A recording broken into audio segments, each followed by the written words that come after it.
Brigade Al-Quds membagikan video penampakan hancurnya pesawat Skylark milik Zionis. Adapun pesawat itu hancur berkeping-keping seusai ditembak jatuh oleh perlawanan Palestina tersebut.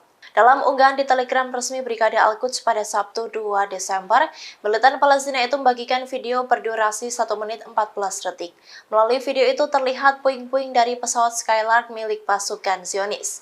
Terlihat sebuah baling-baling dari pesawat yang sudah terlepas dari badan pesawat. Kemudian ada puing-puing lain yang terdapat dalam sebuah kantong plastik berwarna putih dan oranye. Dalam narasi video dijelaskan bahwa pesawat Skylark itu ditembak jatuh oleh Brigade Al-Quds di langit wilayah tengah.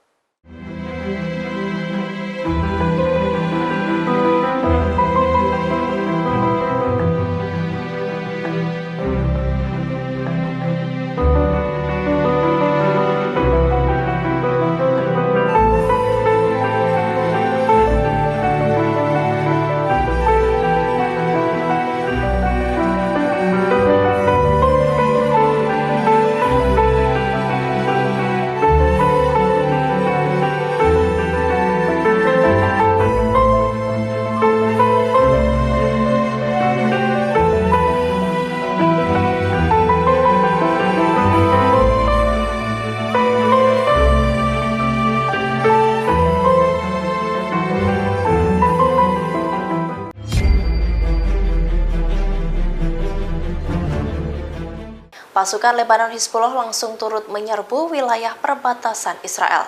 Tak main-main, Hizbullah langsung melancarkan serangan 5 kali berturut-turut dalam sehari. Dikutip dari Al-Mayadin, serangan Hizbullah itu dimulai pada pukul 16 waktu setempat.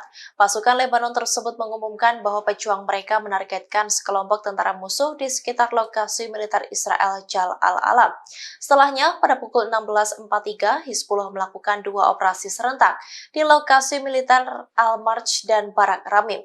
Di lokasi militer Al-Marj, pejuang perlawanan menargetkan sekelompok tentara pendudukan Israel di sekitar lokasi tersebut yang terletak di seberang kota Merkaba, Lebanon Tenggara. Hizbullah menyerang sasaran di Barak Ramim menggunakan senjata yang sesuai. Mereka juga menargetkan beberapa titik tempat Israel di sekitar lokasi Ramyah dan menimbulkan serangan langsung. Kemudian pada pukul 17.10, Hizbullah mengumumkan menargetkan situs militer Al-Marj Israel untuk kedua kalinya pada hari Jumat. Bahkan akibat serangan itu dipastikan menimbulkan korban di antara pasukan pendudukan. Tak sampai di situ, Hizbullah mengumumkan lagi dalam sebuah pernyataan bahwa pada pukul 23.20 hari Jumat, mereka menargetkan posisi mengarahkan Israel yang sebelumnya telah membombardir kota Haula di Lebanon.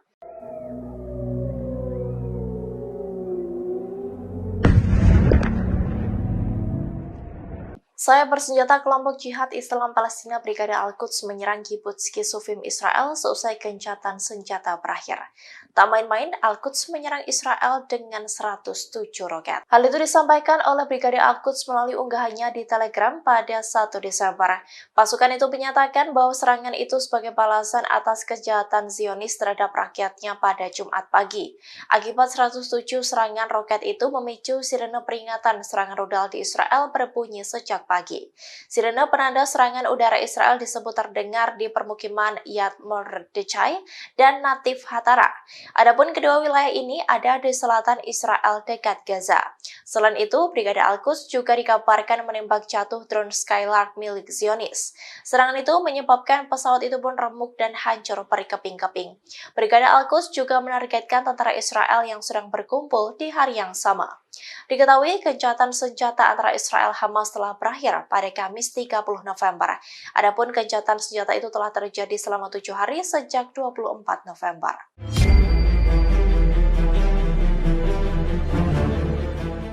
Pasukan Ratuan unit khusus dari Hizbullah menyerang sekumpulan tentara Israel di daerah Jal Al-Alam.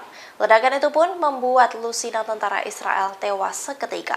Inilah detik-detik saat Hizbullah menyerang kumpulan pasukan Israel di lokasi militer Zionis di Jal Al-Alam dekat Ras Al-Nagora. Dalam video terlihat pasukan Israel yang sedang berkumpul. Terlihat serangan rudal berwarna merah yang mengincar posisi kumpulan tentara tersebut. Kemudian saat rudal mengenai sasaran terlihat ledakan hebat. Tampak satu di antara tubuh tentara Israel sampai terpental. Sementara terlihat dua pasukan yang tak terkenal rudal lari perhamburan. Dikutip dari Al-Mayadin, serangan itu dilakukan pada pukul 16 waktu setempat. Padahal situs Israel tersebut dikabarkan dilengkapi dengan sistem pengawasan dan spyware berteknologi tinggi tingkat militer. Selain itu, Hizbullah juga menargetkan beberapa situs lainnya di hari yang sama. Bahkan dalam kesempatan itu, pasukan Lebanon telah melayangkan 5 kali serangan berturut-turut dalam satu hari.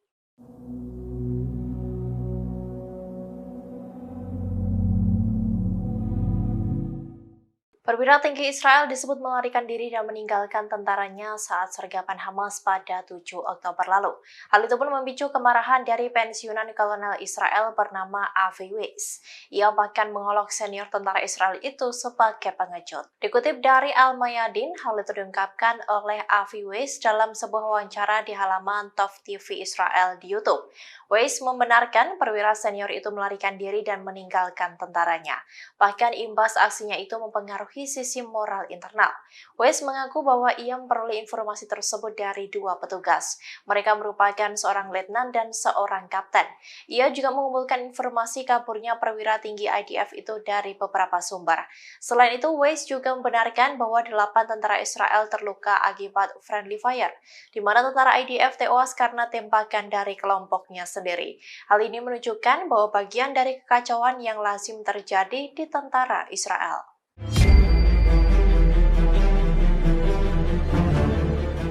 Israel mendapat gempuran berturut-turut seusai gencatan senjata berakhir sejak Kamis 30 November. Hal itu menyebabkan Iron Dome Israel jebol berkali-kali.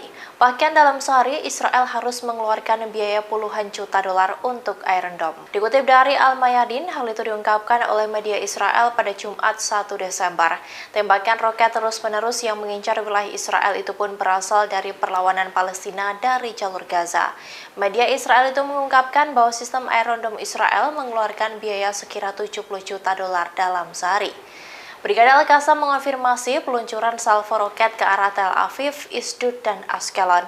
Al-Qassam memperjelas bahwa serangan ini merupakan respons terhadap pembantaian pendudukan Israel terhadap warga sipil. Selain itu, Brigade Al-Quds, sayap militer Gerakan Jihad Islam Palestina atau PIJ, menegaskan bahwa mereka terus menargetkan kota-kota yang diduduki Israel. Mereka juga menyerang situs-situs Israel, pangkalan militer, dan permukiman dengan tembakan roket yang intens. Selain itu, mereka juga mengumumkan bahwa pejuang perlawanannya menargetkan kibbutz Kisufim dengan tembakan roket kaliber 107.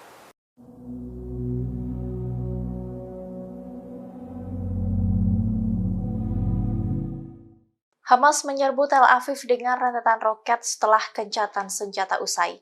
Rentetan itu menjadikan kota besar Israel tersebut seperti lautan api, sebab roket-roket itu menghantam kendaraan hingga menyebabkan kebakaran di banyak titik. Brigade Al-Qassam, sayap militer Hamas, mengonfirmasi peluncuran roket ke Tel Aviv tersebut melalui unggahannya di Telegram pada Jumat 1 Desember. Tidak disebutkan berapa banyak jumlah roket yang diluncurkan. Namun militer Israel mengatakan roket dari Hamas memicu sirine peringatan udara dibunyikan. Serangan ini merupakan pertama kalinya Tel Aviv menghadapi ketegangan sejak gencatan senjata diberlakukan. Sementara itu, imbas serangan Hamas tersebut menyebabkan kebakaran hebat di Tel Aviv. Terlihat dalam video yang beredar di media sosial X, terlihat kebakaran besar melanda Tel Aviv.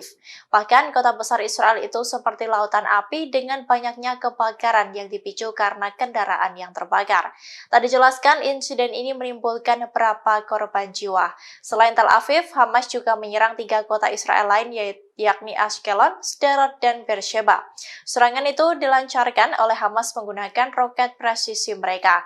Serangan ini dilaporkan sebagai serangan balasan atas aksi pasukan Israel yang menyerang warga sipil tak bersalah.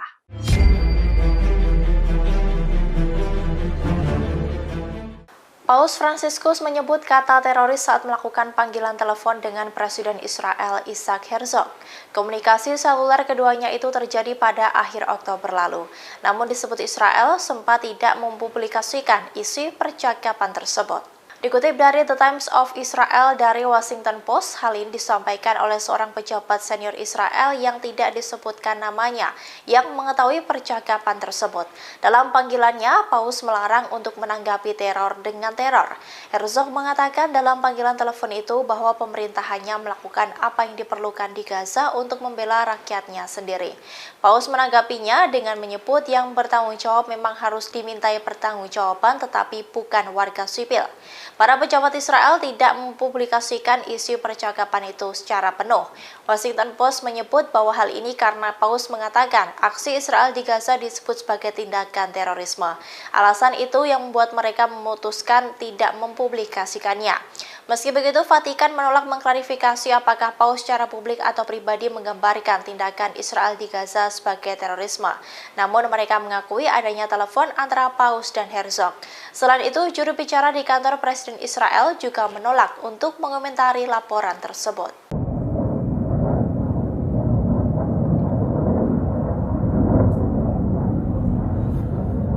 Israel menyerang ibu kota Suriah Damaskus menggunakan sejumlah rudal. Namun Suriah berhasil mencegat rudal-rudal Israel dan menembak jatuh sebagian besar rudal tersebut. Dikutip dari Al-Mayadin, Kementerian Pertahanan Suriah mengonfirmasi bahwa Israel melakukan agresi udara pada Sabtu 2 Desember pagi ini. Mereka menyerang ke arah dataran tinggi Golan Suriah yang diduduki. Pasukan Zionis juga menargetkan beberapa titik di sekitar Damaskus. Israel juga mengonfirmasi bahwa mereka juga menargetkan wilayah di pedesaan selatan Damaskus. Kementerian mengonfirmasi bahwa pertahanan udara Suriah berhasil mencegat rudal-rudal Israel. Bahkan mereka juga mampu menembak jatuh sebagian besar rudal tersebut. Diketahui pada pekan lalu, Israel juga menyerang landasan pacu Bandara Internasional Damaskus yang berada di ibu kota Suriah. Akibat serangan itu menyebabkan bandara tidak dapat digunakan lagi.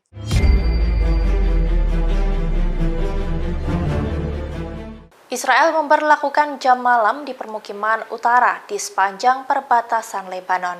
Hal itu dilakukan karena khawatir akan serangan dari Hizbullah pasukan Lebanon. Zionis pun menjadikan permukiman di utara seperti kota mati di malam hari. Dikutip dari Al-Mayadin, hal itu dilaporkan oleh media Israel pada Sabtu 2 Desember. Pemukim di utara dekat perbatasan Lebanon itu diminta untuk tidak masuk dan keluar dari permukiman.